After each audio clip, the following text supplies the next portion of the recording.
બોલો જય શ્રી કૃષ્ણ. આજે આપણે દિયાબેન છે એ ફળવાળાનો અભિનય કરીને બતાવશે.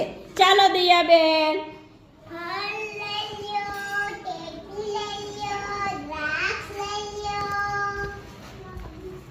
એ બેન ઊભા રહેજો.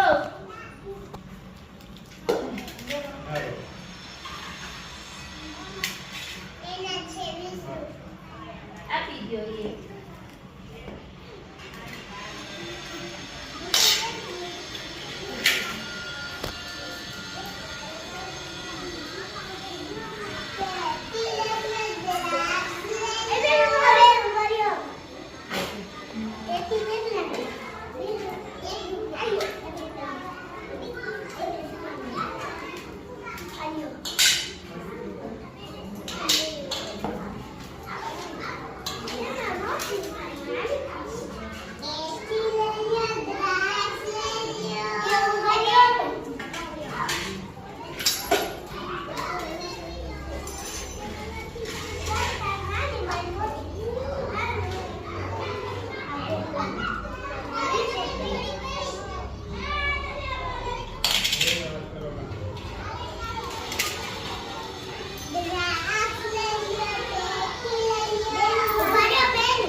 જોયું ને બાળકો, દિયાબેને કેવી રીતે ટેટી, દ્રાક્ષ, દાડમ વેચીને આપને બતાવ્યું. ગમ્યું ને બધાને?